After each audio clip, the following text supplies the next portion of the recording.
Evolution. Now, in theory, evolution does work, and it works for most animals, except when it comes to human beings. Okay? Because the idea of evolution is gradual progress. But we don't know how we went from the ape, okay, to the human. We share with the ape, other monkeys, 99.9% of DNA. But we don't know why we're so different from the ape. Okay? That's the first problem. Second problem is humans have been around for about 200,000 years. Okay? That's a long, long time. We only have maybe 50,000 years of history. So where did the other 100,000, 150,000 years go? We don't know. Okay? So this is also another huge problem with the theory of evolution. The third problem is, according to evolution, there should be many different types of human beings. But in fact, there's only one, Homo sapiens. Now what scientists will tell you is, well, before there were different species, the Neanderthal, the Cro-Magnon, and then gradually Homo sapiens took them over. And you can believe that, but it's problematic because according to evolution, there should be many, many different types of humans, okay? Maybe some with 6 fingers, some with 3 eyes, like animals. Okay, so the lack of diversity in the human species, it doesn't really fit into the evolution model, okay? All right, so that's the problem with evolution. The real problem is with the human mind, okay? So let's go over some of the problems. All right, so with neuroscience, what they teach you is that what the worldview does, that's very important, is that it filters memories. Okay, the reason why is every day you're absorbing a lot of experiences. If your brain were to absorb all the experiences, your brain will explode because there's too much information to process. Therefore, your worldview processes different experiences. It differentiates between experiences that are important and experiences that are not important. And experiences that are important, of course, goes into your long-term memory. The problem with this is, how about babies? In theory, babies should not have a worldview. They should not have a personality. But if that's the case, then how do they process memories? How do they know what memories to store, what memories not to store? Okay? The other thing is that I have 3 kids, and I can tell you that they're all distinct personalities. It seems as though they were born with a worldview. And then the question then is, where does this come from? Your eye color, your hair, your height comes from your parents' DNA, right? So is your personality from your parents' DNA? Probably not, okay? Just ask yourself, am I a composition of my parents' personalities? You're not. You're a different person than your parents. So this is a huge problem with this model. Where does the personality come from? And why is it embedded in us from the very first day? Okay?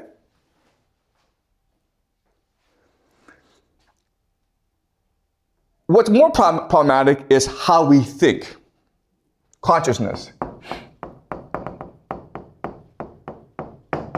We do not have currently a model for how we think. In fact, if you study neuroscience, you will find there are a lot of gaping holes in our understanding of the brain. For example, we do not know where the brain stores memory. That's very unusual because a memory is a building block of everything. But we don't know in the brain where it is stored. Yeah? Isn't that hippocampus? Excuse me? Isn't that hippocampus where the memories are stored? No. The hippocampus? No, it's not. We don't know where it's stored. There are certain things that we know where it's stored. For example, we know where maybe language is stored. We know where faces are stored, okay? So maybe the faces are stored in the hippocampus. But we don't know where memory is stored, okay? So what we say is the entire brain stores memories.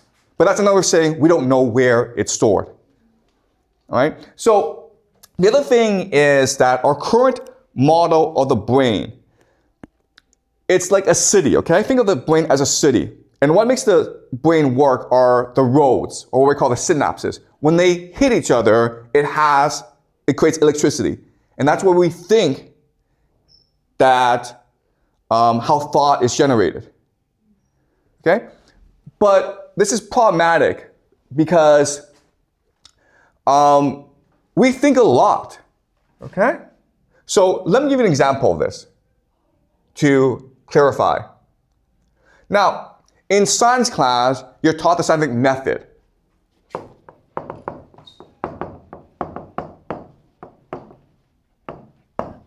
Okay, what's the scientific method? Well, you do research. You create a hypothesis from the research, and then you create an experiment to test out the hypothesis. And then you have data, and then you make observations, and then you refine the hypothesis, okay? And this is what we believe a way to model the act of thinking. And you're taught this in every class, even in English class, right? You do research, then you create an outline, right? The outline has a thesis with 3 evidence, right? And then you write it out, write a draft, you edit it, and you repeat the process. Okay, this is what you're taught in school. Okay, I'm going to say something that will shock you, okay?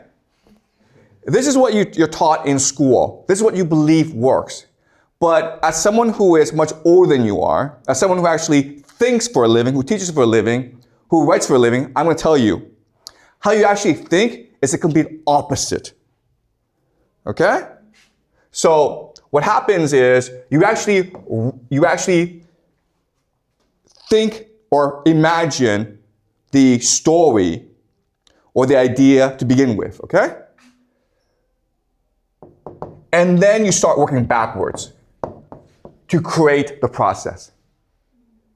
You're taught in school, it's a process that creates the idea. What I'm telling you is that in reality, it's the idea that creates the process. Okay? So let me give you an example of this.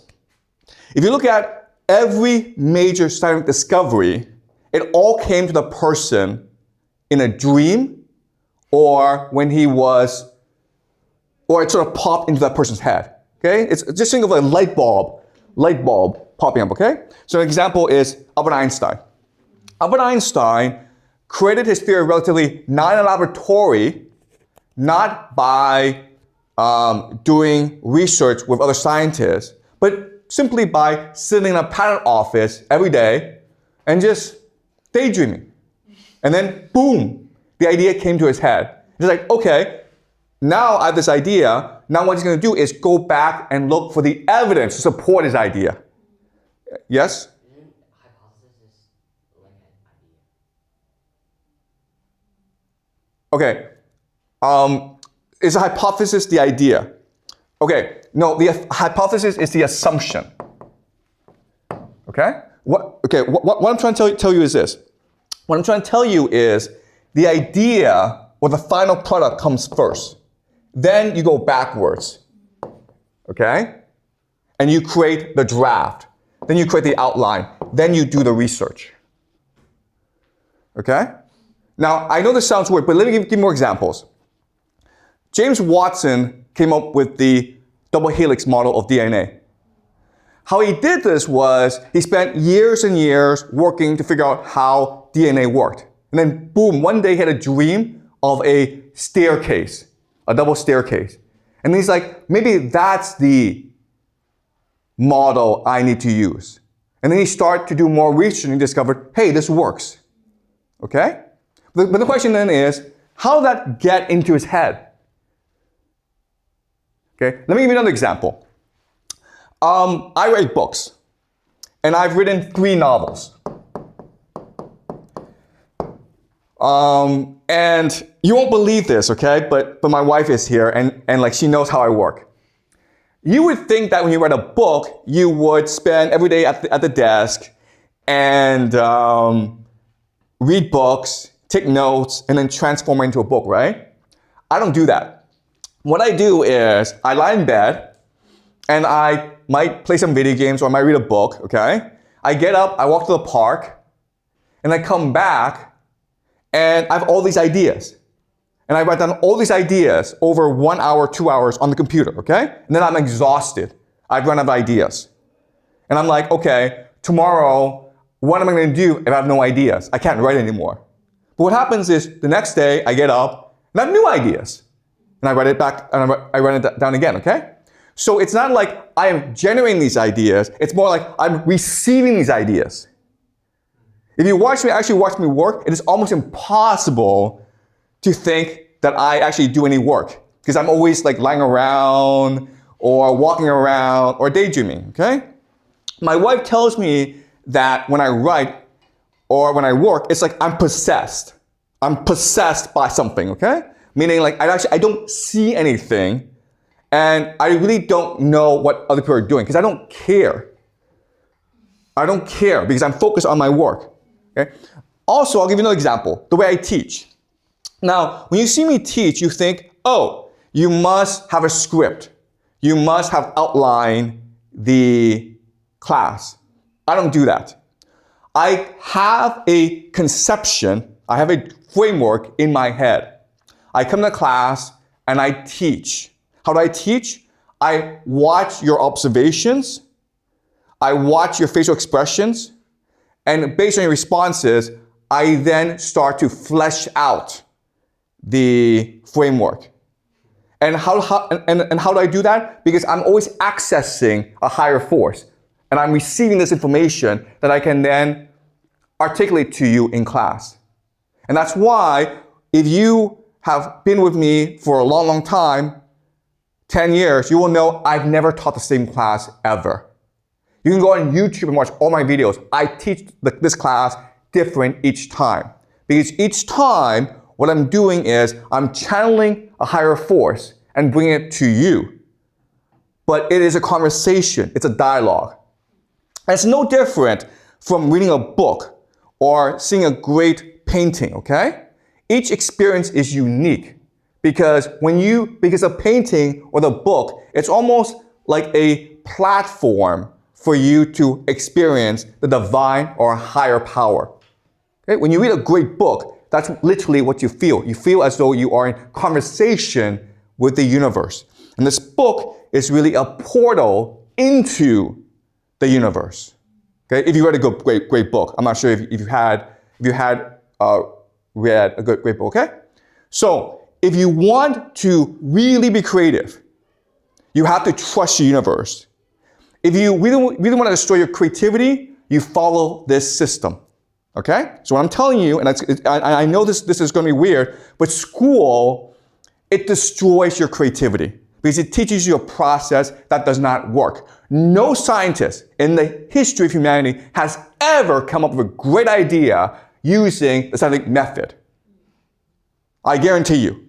They've all came up with a great idea through their imagination, through their intuition, by channeling the divine. Okay? That's every single scientist, including Einstein, Newton, yes? But Wait, sorry. Can you speak to the... okay, so I agree with what you're saying, but personally, I think scientific method is more like how these inspirational ideas are being presented to others. Oh, yes.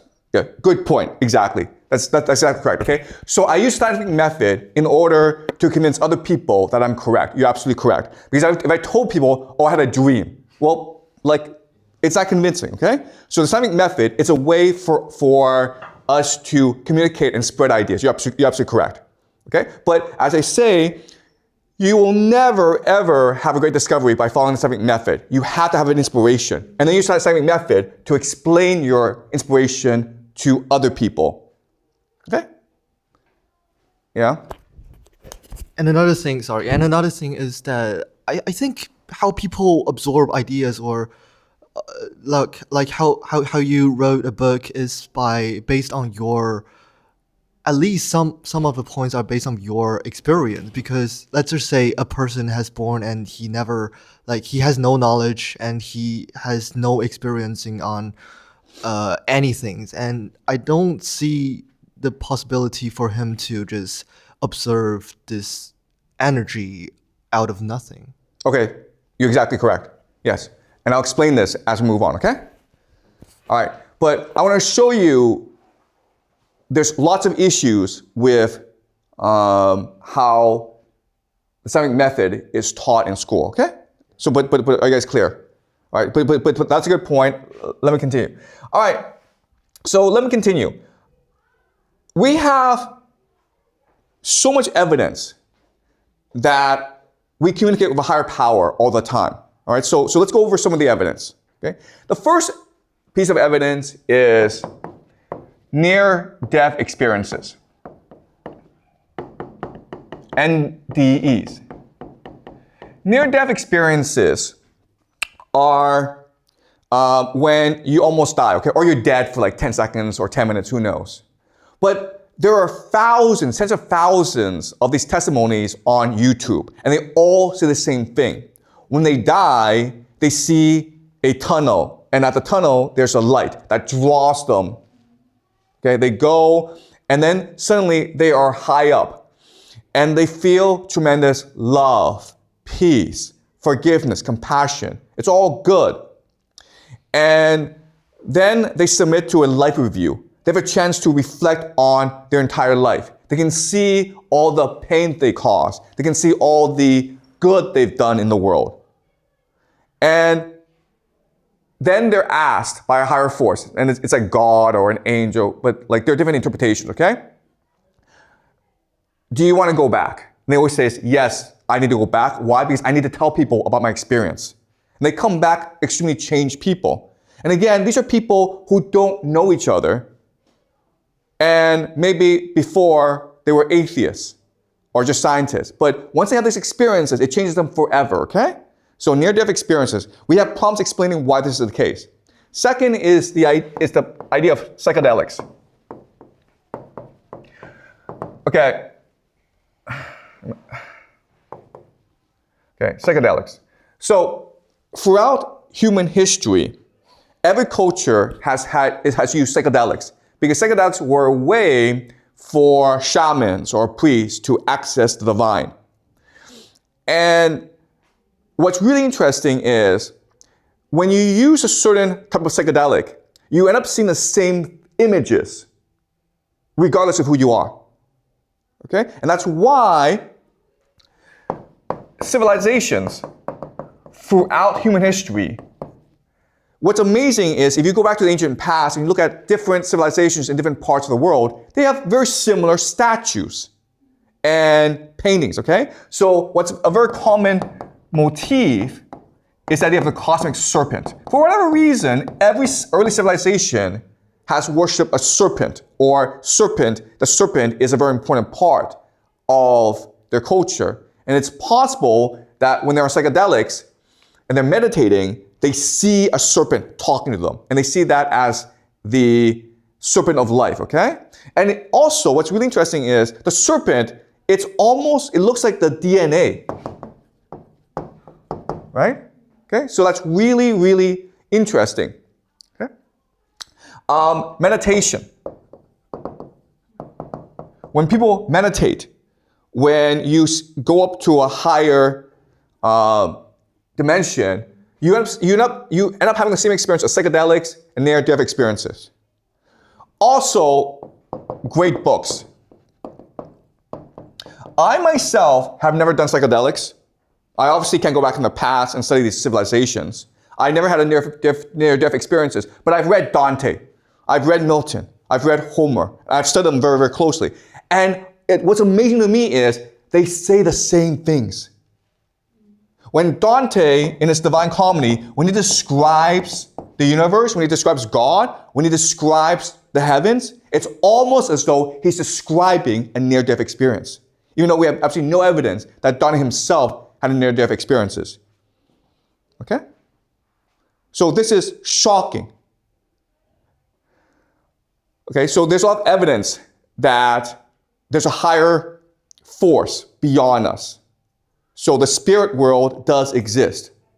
Again, I can't prove it exists, but there's a lot of evidence to suggest it does exist. Okay? So now the question then is, if our current model of reality doesn't really work, what is another possibility? Okay? And in this class, I'm not trying to tell you what is true, but I'm just trying to present to you new possibilities. So what I'm going to do now is I will present to you a new possibility of how reality is structured. Okay? All right. So to begin, let's talk about Kant. Immanuel Kant was the greatest philosopher who ever lived, the most influential philosopher who ever lived, because he introduced us the idea that we are not observers of reality, we are participants in reality. All right? So let me explain what he means. For Kant, there's the noumena. The noumena just means reality that is outside of us, the things in themselves. What he tells us is we can never know the noumena. We can never know this reality. Why? Because whenever we see reality, we filter it using time and space. Okay? So time and space do not exist outside of us. They are part of us. We use time and space in order to interpret reality in a way that allows us to make sense of it. Okay? So the noumena for time and space becomes the phenomena. And that's all we see, the phenomena, the things that are to me, not the noumena, the things in themselves. Okay? And so we imagine reality. We hallucinate reality. Okay, but of course, this creates three problems. Okay, the first problem is, what is the noumena? The second problem is, why do we have these filters, time and space? The third problem is, how can we guarantee that what I see is the same as what you see? Because if reality is a subjective experience, then in theory, everyone should see it differently. But we all see it the same, okay? So why is that? So these are the three problems. And so what happens is that Hegel comes along, okay? Hegel, another German philosopher, and he explains the idea of the Geist. So what he's saying is that the noumena, it's really the spirit world. It's the Geist. And when you do this, it solves all three problems, okay? The noumena you can never access because it's beyond us. It's a Geist that gives us time and space. And as a result, because it's all coming from one source, we see the world in the same way. Okay? All right. So this sounds complicated, but let me now use quantum mechanics to explain what this means, okay? Let's talk about quantum mechanics.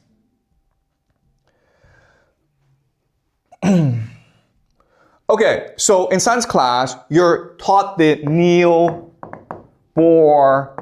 model of the atom. Okay? It's a simple model. You have the nucleus, and then around the nucleus, you have these electrons that orbit the nucleus. Okay? You're taught this in physics class. If you are in a more advanced physics, you will taught that it's actually an electron cloud. Why? Because we never know for sure where electrons are. So we can only know the probability of where they are in orbit, okay? So it's called an electron cloud. And this is what you're taught in school. When you go to university, you will be taught this is completely and utterly wrong. Why? Because this assumes that these atoms are matter, they're solid. But in reality, if you go deep enough, you will find that they are actually just vibrations, what we call quantum fields.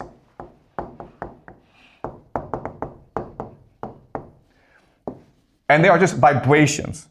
And what the electron really is an intersection of these quantum fields. Also, these quantum fields can always exist in two states. The first is as a wave, the second is as a particle. Okay? And we can only know if it's a wave or a particle by observing it.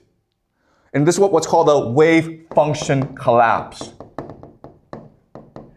In other words, all of nature is vibrational. It's energy. And it's only when we observe it, when we interact with it, that becomes something solid that we can see and measure and touch. Okay? It's called a wave function collapse. Okay? So, this is complicated. So, a physicist named Ernst Schrödinger, he creates a thought experiment called Schrödinger's cat. Okay? You may have heard of it, Schrödinger's cat. And so imagine a box, and inside is a cat. And then the cat, inside the box is also some toxic chemicals that may or may not break. If it breaks, the cat dies. If it doesn't break, the cat's still alive. And what Schrödinger teaches us is that when the box is unopened, we can never know the state of the cat. It's only when we open it can we know it's dead or alive. But before then, it's both dead and alive. Okay? That's simple to understand. But then another physicist introduced a new concept called the friend experiment, or Wigner's friend. And this is more complicated because he says, okay, if you are the experimenter and you open a box, you now know the state of the cat. But what if you're a friend? Okay? You don't see the box. You're outside the laboratory. When the experimenter opens the box, does the wave function collapse? And the answer is, it does not. Okay? It does not. And what this is telling us is there is no objective reality that exists outside of you. When the experimenter opens the box, the wave function collapses for him, but does not collapse for the observer and for anyone else. We have to open the box ourselves in order to see if the cat is alive or dead. Okay? But what if this person tells us? The answer is, it still doesn't collapse. We have to participate in the reality ourselves. And what this is saying, okay, this is hard to understand, is that everyone lives in his or her own reality.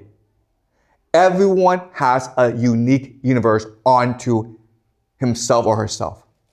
And that's what quantum mechanics teaches us. Okay? All right. So now let's try to, based on all this, okay, Kant and quantum mechanics, create a theory of reality. Okay? So what's important to understand is that everything are just vibrations. Okay? That's all it is. It's vibrations. Yeah? But I thought like quantum mechanics can only be applied on quantum, whereas we are a macro creature that is not like. Yeah, that is correct. But quantum mechanics is the basis of reality, right? Okay. So everything are just vibrations. Now, what happens is that what we need to understand is that if it's vibrations, if it's energy, it's also information. Okay, does that make sense? All right? So what our brains do is, our brains are not independent. Our brains connect to the universe, okay? So as the universe is vibrating, we're receiving information. And then through our experiences, okay, this vibration allows us to turn it into memories. You understand? We're taking this vibrational information, we're taking our experiences, we're combining to memories. Now, this is really important. The memories now go back to the vibrational force. So our memories are connecting to the universe, and they're being stored in the universe. They're being imprinted in the universe. It's an imprint. And of course, is no different from the internet, right? On the computer, whatever you write is being stored on the internet. So whatever you do is going to change the internet. And you receive information from the internet, okay? So you're participating in the internet and you're part of the internet. Okay, and the same thing is happening here. Okay? So everything's vibrational. If it's vibrational, it's information. We take the information and we combine with the experience to turn into memories. The memories then go back to the universe. And so it's as though we can implant ourselves into the universe. Okay? Now, this is hard to understand. So what we've done is every single culture has turned this knowledge into a story that is easy for people to understand. Okay? So I'm going to tell you this story. And this story, this framework, I'm actually using Dante. Okay? All right, Dante. What does Dante tell us about the universe? Okay, just a monad, the one, God, who knows, okay? But it's a source of everything. And so what he does is he vibrates, he emanates, he thinks, he breathes. And this creates vibrational force, right? And this vibrational force creates new forces called dyads. Dyads are pairs. And when the pairs come together and vibrate, they create new things, okay? So this is how creation happens, through vibration, through the combination of different forces, okay? Now, what's important to understand is that as the dimensions go lower, the frequency decreases. So at high, it's really fast, right? It's like, ah! Okay? When it goes low, it becomes low frequency, oh, okay? And eventually, you get a point where matter can be created, okay? So this is spirit, this is matter, and this is the world that we live in. Okay? So now the question then is, why is the universe set up in this way? And it has to do with the fact that the universe, the monad, strives for newness, for imagination, for freshness. The problem, though, is that in the spirit world, everything is perfect. Everything is eternal. Everything is immutable. And so by definition, you can feel no pain. You cannot suffer. You cannot make any mistakes. Therefore, you cannot have any new experiences. Therefore, you cannot have any imagination. So we humans exist in order to solve this problem. We humans are corporal, which all it just means is we have bodies, okay? If you have bodies, you get old, you bleed, you get hurt, you fall down, okay? You feel anger, you feel hate. But this allows us to have an imagination. And the imagination allows the universe to grow, to expand, to vibrate, okay? That's our function. To have experiences that are new, which expands the consciousness of the universe. The universe itself is consciousness. All right. So, for this system to work, there have to be some guiding principles to this universe. The first and most important principle is the principle of free will. Without free will, this system cannot work. If you do what you're supposed to do, you can't have imagination, okay? So you have to disobey. You have to make your own choices. You have to make your own mistakes. And this is what allows the universe to imagine, okay? But the problem then is, if you have free will, how do you know you're doing good? How do you know you're doing evil? And the answer is the idea of love, okay? So the monad is the totality of love. We are a part of the monad. Okay? We're a part of the monad. And so there's a spark of the monad in us called love. And so when we do good, we feel good because the love, the spark, is growing in us. And it's almost like a magnet, okay? We want to return to the monad. And so we do good because it makes us feel good and allows us to return to the monad. But sometimes, because we live in a world of free will, we make mistakes. Okay? We might hurt someone, or we might traumatize someone. In which case, we feel anger. And then this becomes a vicious cycle, okay? So now there's another system set up to ensure we don't get trapped by our hate. And this system is called death. Okay? In this system, death is release. It prevents us from forever making mistakes. Because you could have a terrible life, right? But it's okay because then you go die, you go back into the universe, and now you can observe everything that you did, okay? You can see all the pain you've caused, you can see all the good that you've done. And so you become wiser. And then you come back and you live another life. And again, you can make the same mistakes over and over, but you can also improve, okay? Now, the other thing to remember about the system is that it's our choice whether to create love or hate. Now, love goes back to the monad. But what happens when you create hate? Well, you need to store it somewhere, so it goes into lower dimensions, okay? Hate. All right? So we create new dimensions through hate, through anger, through fear, through bad emotions that cannot return to the spirit world because the spirit world is perfect. And so this is called hell. And this is called heaven. Okay? And this is how the universe is set up. Okay? So I'm just taking the literal reality and turning it into the metaphorical reality, which becomes the basis of all early religions. Okay? So there are different metaphors that we can use to understand this system. But let's look at one from Hinduism and one from Dante, okay? So in Hinduism, there's a metaphor that's very powerful. And the metaphor is that in the house of the god Indra is one of the most powerful gods of India, there's all these pearls that float, okay? And what do pearls do? They reflect other pearls. And what happens is this. Because there's a spark in us, if one of our sparks grows bright, all the other pearls grow bright as well.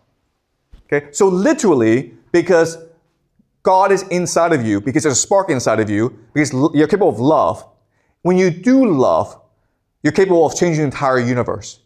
Because your love expands outward, and your love reflects in other people as well. Okay? So Dante uses the idea of mirrors. There's a candle, there's a flame, and we're all mirrors that reflect the candle. Okay? God is the candle, we're just the mirrors. But every one of us, no matter how far we are from God, His flame burns in us. Okay? So you could be far away and you could feel as though God has forgotten you, but there's still the flame inside you. Okay? So for Dante and for our early civilizations, God is love forever, okay? Eternal love.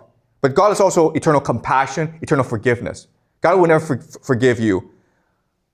God will never forget you, okay? He will always forgive you.